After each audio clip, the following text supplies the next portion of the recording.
Señora perita, ¿jura o declara solemnemente que ejercerá sus funciones de perita con todo honor y con toda conciencia? Sí, juro. Muchas gracias. Puede tomar asiento. Gracias, señor presidente. Bienvenida, señora perita, a esta audiencia. Muchas gracias. Como usted sabe, antes de que se proceda a las preguntas por los intervinientes, puede usted formular una declaración introductoria, para lo cual es un honor darle el uso de la palabra. Adelante. Muchas gracias, señor presidente. Honorable Corte, he sido convocada para describir las consecuencias de la prisión a perpetuidad en la vida de niños y adolescentes y la forma en que las prácticas de traslado sistemático de personas privadas de libertad y el trato que reciben en las cárceles afecta a estas, en especial cuando son jóvenes, así como también cómo estas situaciones afectan a las familias de los condenados. Para hacer esta pericia he realizado entrevistas a los jóvenes detenidos y a sus familias.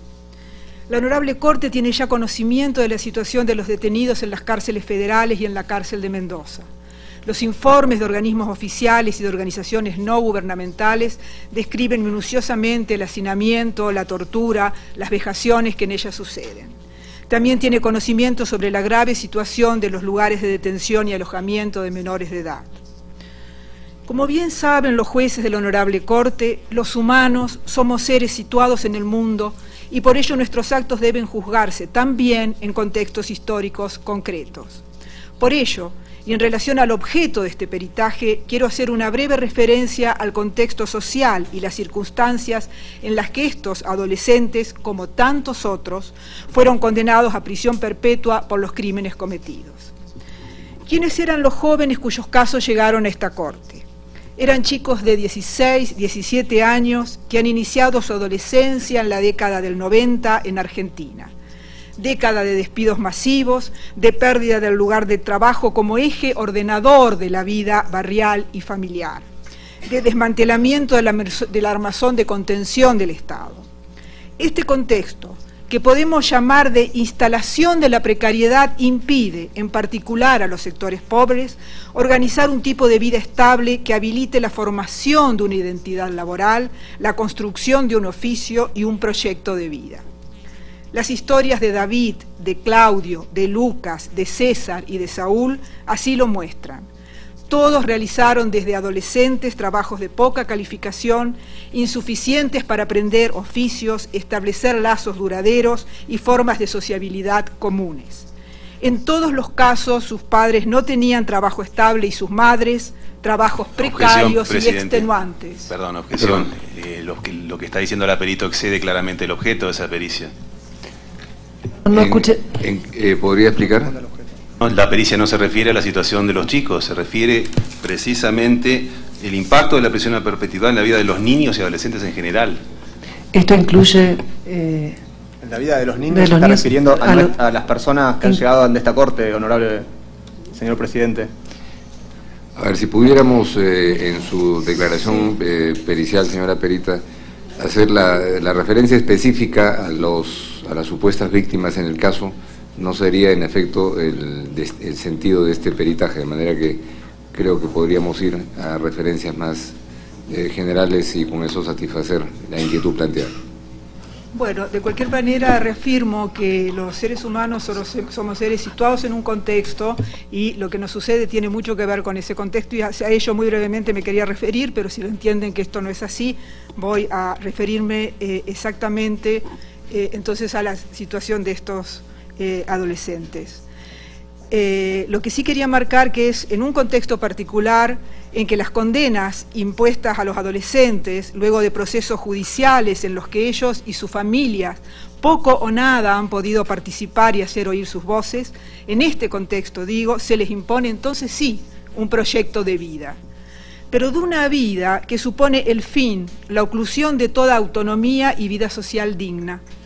Todos ellos han narrado cómo la imposición de la pena de prisión perpetua clausuró cualquier horizonte de futuro. Poco importa que, como tantas contradicciones del lenguaje jurídico en mi país, prisión perpetua no sea prisión de por vida. Ello no lo sabe un adolescente, sabe sí, por el significado común de la palabra y por la experiencia de la prisión, que, aunque la ley lo diga de otro modo, esa pena es para siempre. porque aun cuando la palabra perpetua no significa lo que enuncia, la cantidad de años de prisión impuestas son más que los que cualquier adolescente lleva vividos. Por eso, esta vez, la palabra coincide con la experiencia. A ello se suma que los chicos condenados a prisión perpetua son los destinatarios de todos los castigos corporales y psíquicos, de todos los desprecios, porque también para el personal penitenciario, quien es condenado a prisión perpetua ya no tiene más destino que el castigo, y por ello se les niega el acceso a la educación, a la salud y al trabajo intramuros. Así comienza un proceso en el que los jóvenes van dejando de ser personas para ir convirtiéndose en solo cuerpos que, si pueden, resisten. Las cicatrices en el cuerpo de Saúl, lo que fuera el cuerpo de David, son áridos mapas que muestran la desesperación y la angustia del tiempo de la cárcel. Y si esos cuerpos resisten, es porque el único capital de estos jóvenes es el afecto y el amor de sus familias, de sus madres, de sus esposas e hijos y sus hermanas y hermanos. Son las familias las únicas que permiten mantener una identidad diferente a la que la cárcel obliga. Pero también sobre ellos va a actuar la única cara del Estado que se les ha destinado. Mujeres, niños y hombres son sistemáticamente vejados en las requisas para acceder a las visitas. Madres, novias y hermanas narran las reiteradas humillaciones por los abusos padecidos, las revisaciones que ofenden el pudor y lastiman, las interminables esperas bajo el sol o bajo la lluvia para acceder al penal, los gritos y el desprecio. También sus familias han narrado la desesperación y el desasosiego que producen los reiterados traslados de una a otra prisión. Generalmente se enteran de ellos el mismo día de la visita, por otros presos o por otros familiares. Saben que en los viajes de traslado, que es común que duren más de un día, los jóvenes son encadenados a los asientos, sufren el extremo frío o calor, no son casi alimentados ni atendidas las necesidades básicas. Al llegar a la prisión de destino, saben también que serán sistemáticamente golpeados a modo de malvenida y encerradas en pequeñísimas celdas llamados buzones.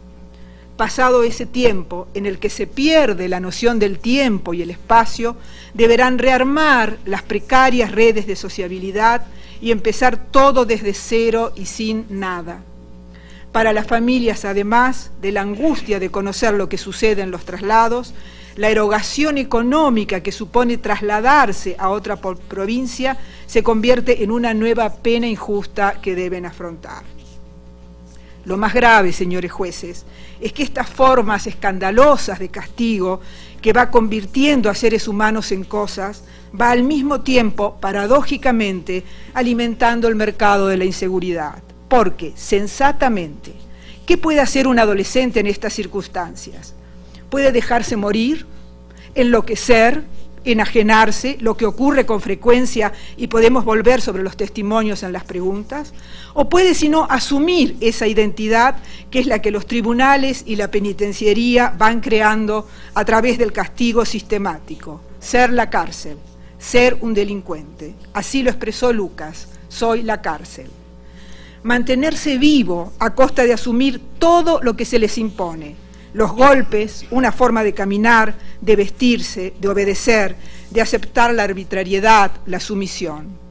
Quienes han padecido y padecen la cárcel desde muy jóvenes coinciden en el temor de no poder sacarse esa identidad maldita e impuesta cuando vuelvan a la vida social fuera. Y si se está condenado a prisión perpetua, ¿qué otra identidad es posible asumir? Hace pocos días, la Cámara de Casación Penal ha decidido la inconstitucionalidad de la prisión perpetua. No es la primera voz que se alzó contra esta pena extrema. Que estos jóvenes, cuyo caso se trata, hayan hecho pública su situación hace muchos años y hayan logrado la adhesión de muchos, es la raíz de la decisión de la Cámara. Porque lamentablemente no es poca la responsabilidad de jueces y tribunales en la indolencia y cobardía con la que estas penas han sido impuestas. Pero lo grave es que la decisión de los tribunales es solo para este caso. Nada asegura que otros jueces idénticos a los que le impusieron en su momento vuelvan a imponerla. De hecho, no son pocos los fiscales que en la actualidad la demandan. El Estado argentino tiene responsabilidad en lo ocurrido, pero la tiene no solo sobre el pasado, sino en el presente. Es responsable de lo que se ha hecho con esas vidas adolescentes, pero también de lo que se hace y se hará de ahora en más, de cómo ha maltratado a las familias y cómo ha extendido sobre ellas el estigma y la pena impuesta a sus hijos. Es responsable de cómo transforma a las personas en meros cuerpos castigados y dolientes, de cómo los somete a tratos crueles, inhumanos y degradantes. Es por eso responsable de devolver la dignidad humana a estos y a otros cientos de jóvenes. Muchas gracias. Muchas gracias, señora Perita, por su declaración. Doy la palabra a la representación de las presuntas víctimas. Doctora Mariana Grasso, adelante. Muchas gracias, señor presidente.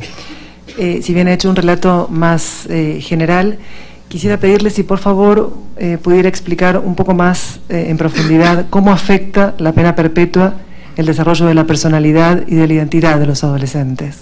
Sí, cómo no.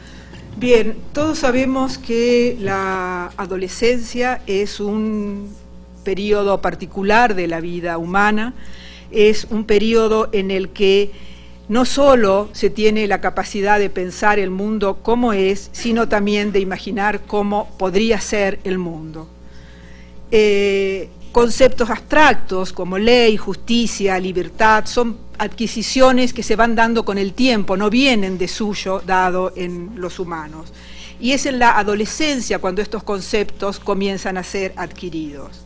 También sabemos que es en la adolescencia cuando se comienzan a ver en aquellos que se tiene cerca los modelos que pueden significar un proyecto de vida, un futuro trayecto positivo.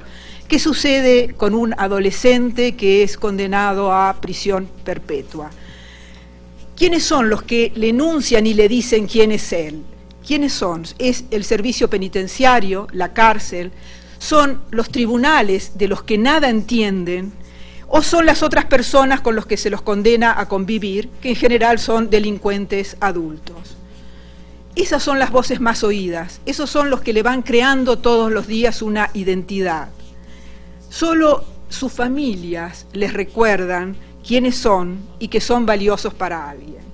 El único lazo entonces de apoyo que estos jóvenes que son condenados a una pena de por vida, que son, digamos, cuya enunciación es que es de por vida, el único lazo de sostén que tiene son las familias. No hay un Estado capaz de reencauzar, de prevenir, de darle otra identidad a estos jóvenes. Muchas gracias. ¿Podría desarrollar la cuestión de los traslados y cuál es, si es que existe, su impacto en el desarrollo educativo y laboral y en los vínculos afectivos y sociales de los jóvenes condenados a penas perpetuas?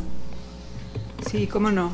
La cuestión de los traslados es realmente una cuestión cruel y terrible, porque los traslados que en todos estos casos estos adolescentes han sido trasladados numerosas veces, implica, por un lado, una pena cruel, implica torturas, implica golpes. El solo viaje, el solo trayecto de una prisión a otra es una pena cruel por sí misma. Viajan atados a los asientos, viajan en camioncitos muy mal acondicionados, no son alimentados, no se les permite hacer sus necesidades básicas, y al llegar a las prisiones todos ellos narran cómo son malvenidos, como son golpeados, torturados, y luego deben pasar un tiempo en las pequeñas celdas que se denominan buzones, sin alimentación, sin contacto y sin saber exactamente a dónde irán a parar en esa nueva prisión. Además, el traslado supone que todo aquello que trabajosamente han logrado en la prisión donde estaban, en algunos casos, pocos, acceder a la educación o acceder a una sociabilidad mínima, acceder a alguna vez alguna reparación en salud, eso se ve todo, digamos, cortado y todo comienza desde nuevo. Las cárceles no están conectadas entre sí de forma de recibir los antecedentes de la conducta que el preso ha estado, que el detenido ha estado haciendo en ese periodo, con lo cual la vida empieza de nuevo. Tampoco pueden llevar sus escasas pertenencias, con lo cual en cada caso es un dejar de ser y volver nuevamente a construir esas difíciles redes de sociabilidad, esas redes de sociabilidad que en general les son adversas y amenazantes. A su vez, para las familias de los jóvenes, como lo planteé hace un momento, también los traslados significan un alejamiento de su familiar, significan una erogación económica que no están en condiciones de afrontar, más allá que lo afrentan y trabajan para lograrlo, y significa también saber que su hijo, al ser trasladado, llegará a un lugar en donde será maltratado, golpeado, lastimado y donde no tendrá nada de lo que precariamente ha conseguido ya en la prisión anterior. En relación a esta respuesta que nos estaba dando, ya respondió en parte el padecimiento de las familias, pero en particular quisiera preguntarle si considera que se generaron sufrimientos adicionales debido al tipo de pena impuesta. Sí, sin duda, en todas las narraciones, tanto de los adolescentes y los hoy hombres detenidos, como en sus familias, todos narran que el estar condenado a una prisión perpetua crea penas adicionales, no solo por los malos tratos, sino porque cuando requieren acceder a la educación, acceder a algún tipo de trabajo intramuros, la respuesta de la penitenciaría es: ¿para qué para vos si te vas a quedar acá muchos años o toda la vida? Y me parece que ese ¿para qué? Tiene dos significados. Uno es: tu vida no vale nada, vos no valés nada, pero por otro lado también banaliza esos derechos, en tanto que al banalizarlos, ¿sí?, al decir no son para vos, porque no hay cupo para los que están condenados a perpetua, hace también que esos derechos dejen de ser un derecho y se conviertan en meros privilegios. Y en privilegios que, como todo privilegio, se reparte arbitrariamente. Perdón, una última pregunta. Usted, en su condición de antropóloga, ha mantenido contacto con los jóvenes. Quisiera saber si pudiera relatarnos alguna experiencia que usted encuentre representativa de estos padecimientos propios de esta situación que atravesaron y que atraviesan. Sí, una de las cuestiones que más me ha impresionado de la condena a perpetua en adolescentes es este proceso de despersonalización que va increyendo y que depende por un lado de el haber sido condenados de por vida y por otro lado de las condiciones en las que han sido condenados y viven en la cárcel. El no tener la posibilidad de hacerse oír argumentando qué es lo que le pasa, en que sus reclamos mínimos no sean oídos, hace que estas personas se vayan convirtiendo cada vez más en meros cuerpos. Y aquí me parece que algo que narró Saúl, uno de los detenidos, es muy ejemplificador. Él cuenta que en los primeros años de encierro, y como no eran oídas sus mínimas demandas de estar alojado en condiciones mínimamente aceptables, amenaza con suicidarse. Entonces el servicio penitenciario le da pastillas y lo inyecta, con lo cual queda obviamente muy mal y se duerme, y al despertarse dice: cuando vi que estaba babeando, decidí que esa no era la forma de reclamar, que tenía que reclamar de otra forma, que el único reclamo posible no eran las palabras, sino era con mi propio cuerpo. Y la única forma de llamar la atención entonces fue comenzar a cortarme. Otra vez que tenía que hacer un reclamo, comencé a cortarme, y entonces un miembro del servicio penitenciario, cuando vio lo que estaba haciendo, me decía: no, esos cortes no alcanzan, tienen que ser más profundos. Y así hasta que en un momento me dice, bueno, ahora sí, ya es suficientemente profundo, ahora te atiendo, ¿qué es lo que querés? Pocas veces me ha parecido más ilustrativo el desprecio por la persona humana y esta conversión de estos adolescentes en meros cuerpos, que es lo único que tienen, que es lo único en lo que pueden creer, y no pueden creer en las palabras, en la argumentación, en la razonabilidad. Perdón, muchísimas gracias. Muchas gracias, doctora Grasso, y muchas gracias, señora Perito. A continuación le doy la palabra a la representación del Estado para que formule preguntas. Si lo tiene bien, doctor Salgado, tiene la palabra. Sí, presidente, las preguntas las formulará el doctor Gabriel Lerner. Gracias. Adelante, doctor Lerner. Gracias, señor presidente. La Perito ha hecho referencia en muchas oportunidades, por un lado, a adolescentes, reiteradamente ha dicho adolescentes, y al mismo tiempo ha referido permanentemente a prácticas vinculadas a prisiones, cárceles, servicio penitenciario. Como es de su conocimiento, porque usted es una experta, en la Argentina está prohibido que personas menores de 18 años, generalmente cuando hablamos de adolescentes nos referimos a personas menores de 18 años, estén detenidas en cárceles o prisiones. ¿Nos podría aclarar un poco la referencia a adolescentes y a cárceles y prisiones? Porque nosotros no hemos logrado entenderlo. Señor presidente, si me permite, la licenciada es licenciada en antropología, no es licenciada en Derecho, y estas disquisiciones técnicas sobre el régimen penal juvenil le son por completo ajenas a su experticia. Me opongo a la pregunta. Señor presidente, ha hablado de personas menores de edad, por eso digo, adolescentes son personas menores de edad. Tal vez antes de continuar, entenderíamos entonces, señora Perita, que la referencia hecha con los términos prisiones, cárceles, no necesariamente tiene el rigor jurídico al que se referiría una experticia legal, ¿no es cierto? Exactamente, porque yo soy doctora en antropología social, no doctora en derecho. Correcto. Muchas gracias. Entonces, y para el lenguaje común en nuestro país, sí, estas distinciones son distinciones jurídicas. Bueno, lo voy a preguntar otro más porque con ese contexto yo le rogaría, señora agente, si pudiéramos enfocarnos dentro de la experticia de la doctora Tiscornia. Yo creo que más allá de la formación técnica, podemos saber si estamos hablando de historias de vida de personas menores de edad o de personas mayores de edad, o si estamos hablando de tratos recibidos en centros para personas menores de edad o para personas mayores de edad. Es simplemente eso lo que quiero tratar de entender en torno a un relato que no logré entenderlo. Correcto, si pudiera formular una pregunta específica. Muy bien.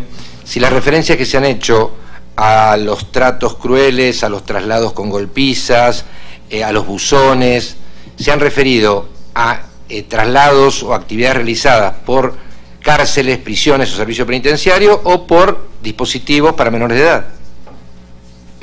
Sí. Quiero hacer una aclaración previa que entonces quizás puedan comprenderme mejor. Mi pericia y mi disciplina habla sobre los efectos de la aplicación de la ley, ¿sí? No sobre qué son las leyes, sobre los efectos de la aplicación de la ley sobre las personas. Entonces, lo que yo he tratado de explicar en esta pericia son los efectos de la imposición de la prisión perpetua en jóvenes, en adolescentes, en niños, ¿sí? Como prefieran llamarlos. Esta condena se ha prolongado en el tiempo y esos adolescentes se convirtieron en hombres y continuaron sufriendo esas penas. Por otra parte, estos adolescentes sufrieron estas violaciones a los derechos humanos siendo adolescentes, estando en lugares de detención para menores, y luego, cuando fueron mayores, en lugares de detención para mayores.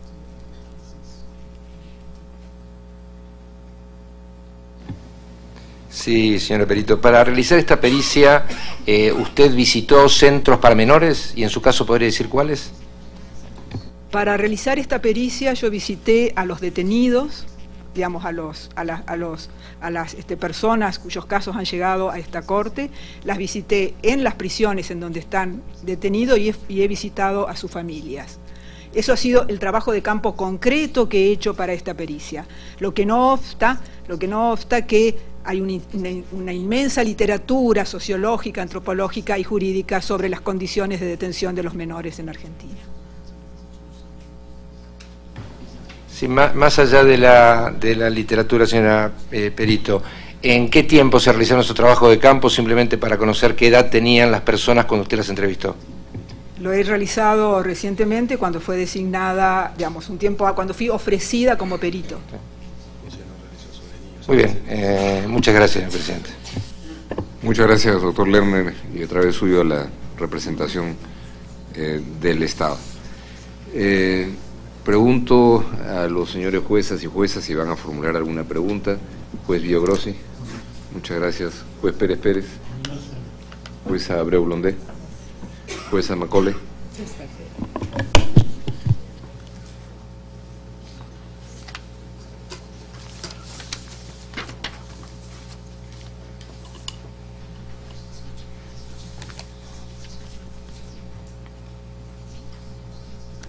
Sí, estoy escuchando. Yes. Madam Expert, if you can just clarify something for me, which I'm not sure I really have gotten clear for the record in this case. What, as an anthropologist, can you tell me, in particular, and I'm sure, and the court, about the effect on a young person, a minor, who has been convicted of a serious crime and hears a sentence passed on them of life imprisonment? What effect does that have on that young person? Psychologically, emotionally, and sí. Sí, los efectos creo que son emocionales sin duda. Todas estas personas condenadas a perpetua, a prisión perpetua, narran que al oír la condena no logran en un primer momento darse exactamente cuenta de la dimensión de lo ocurrido. Y cuando se dan cuenta, el efecto es devastador. Sienten que la vida ha terminado y en muchos casos piensan que lo único que puede suceder con sus vidas es quitárselas. Por eso hablo de que la capacidad de resistencia de estas personas y me parece particularmente grave por el periodo de la vida en el que esto se realiza.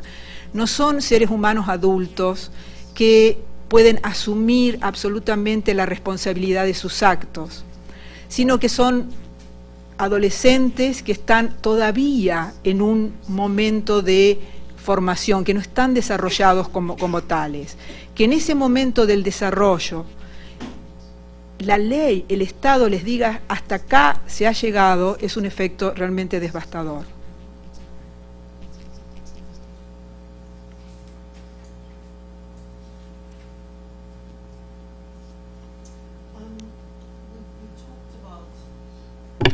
You talked about transfers and the effects of transfers, both on the inmates and their families. Are the families informed prior to these transfers that their children are going to be moved to another facility? No, de las narraciones de las familias, todas coinciden en que el mayor número de traslados. Sí.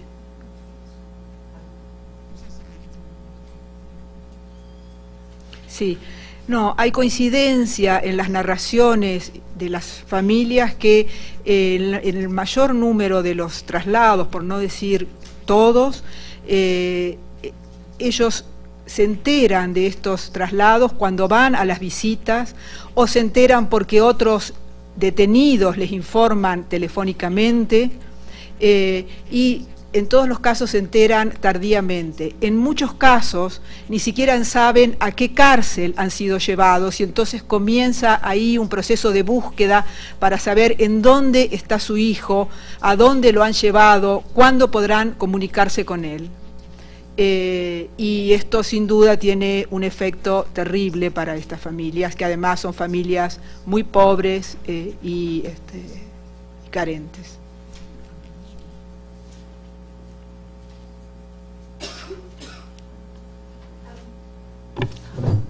Do you have any information about what these inmates do with their time in these facilities daily? What do they do when they wake up in the morning to the time they go to bed? What do they do? En los relatos de estas personas, una de las cuestiones más desesperantes es justamente no saber qué hacer con el tiempo. Y para ello es que continuamente piden poder acceder a la educación, a algún tipo de trabajo intramuros, algún tipo de actividad. Esto no lo logran en general justamente por haber sido condenados a prisión perpetua, entonces el tiempo es un tiempo sin tiempo.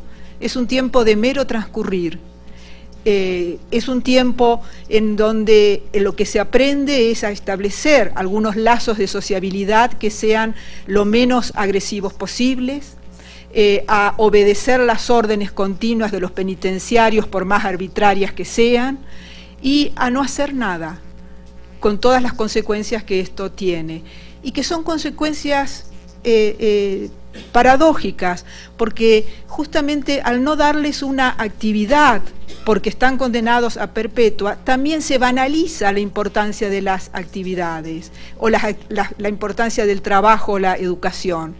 Si, digamos, terminan convirtiéndose en meras formas de ocupar el tiempo, porque no hay un programa progresivo de reinserción de estos jóvenes que suponga una educación continua, el aprendizaje de oficios continuos, sino que cuando lo consiguen es fragmentado, lo comienzan y lo vuelven a comenzar otra vez, aunque sea lo mismo, porque se convierten en formas de llenar el tiempo, no en formas de convertirse en personas capaces.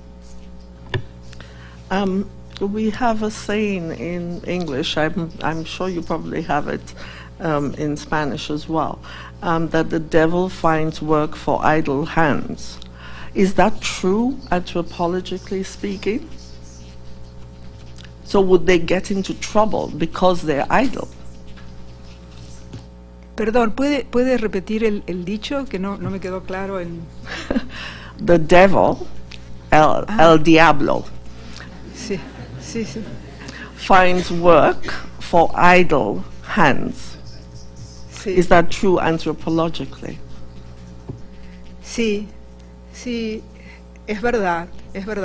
Sí, cuando no se tiene nada que hacer, cuando se ha despreciado lo que uno puede hacer, cuando no se ha mostrado otro trayecto posible del hacer, solamente queda aquello que se ha hecho, y aquello que se ha hecho además viene de suyo con la carga de la culpabilidad, del error y de haberlos puesto en ese lugar terrible. So would it be correct to conclude that the system of incarceration of these young people, by keeping them idle, does instill in them or results in their becoming hardened people because of their need to find ways to survive in a cruel, violent environment? Sí, no creo que necesariamente la única derivación sea convertirse en una persona violenta, no, porque curiosamente y lamentablemente no es los lazos y los lazos de fuerte amor que mantienen con sus familias, que significan el único sostén y el único actor que los nombra de una forma diferente a lo que la prisión y los tribunales lo han nombrado, crea en muchos de ellos un deseo de ser esa otra cosa que sus familiares esperan de ellos y que sus hijos, sus hermanas y sus madres fundamentalmente esperan y nombran. Creo que lo que los institutos de menores, las cárceles y las prisiones hacen con estos jóvenes es despersonalizarlos. Muchos de ellos entonces derivan hacia la violencia, otros mueren, otros se enajenan, otros dejan de ser. Muchas veces he escuchado de estos jóvenes, así como de otros, decir, cuando me encontré con mis amigos en la prisión no eran los mismos, no los reconocí, eran otra persona. Entonces ese esfuerzo de seguir manteniéndose como persona es un esfuerzo que demanda una reconstitución de la identidad que muy pocas veces se logra. En estos casos, varios de estos jóvenes lo han logrado y por eso creo que es importante devolverles la dignidad que se les ha quitado.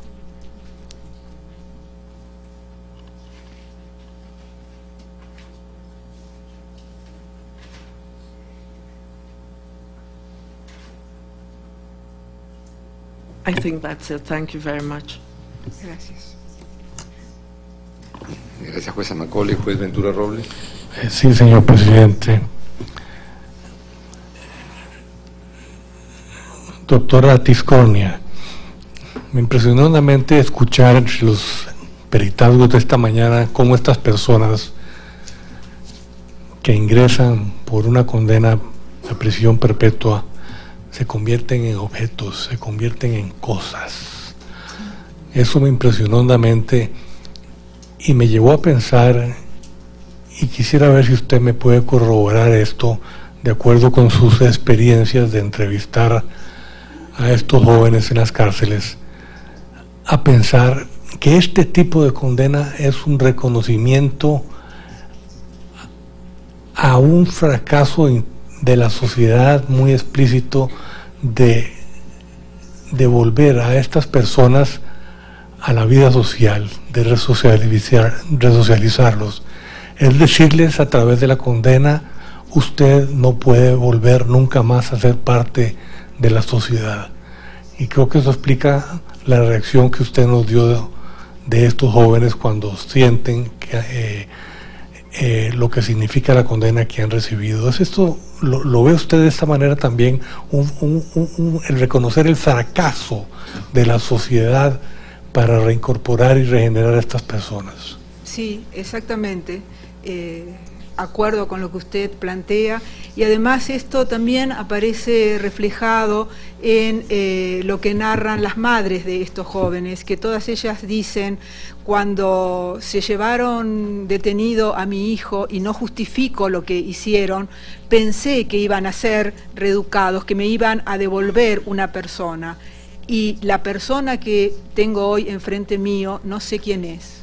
Hay veces, dicen, que es como que no está ni vivo ni muerto, porque no son lo que yo conocía que era, no han hecho nada por ellos, todo lo contrario, los han convertido en solamente cuerpos. Muchas gracias. Gracias. Muchas gracias, juez Ventura Robles. No hay más preguntas de ese tribunal, doctora Tiscornia. Muchísimas gracias, señora perito, por haber comparecido esta mañana ante esta convocatoria del tribunal.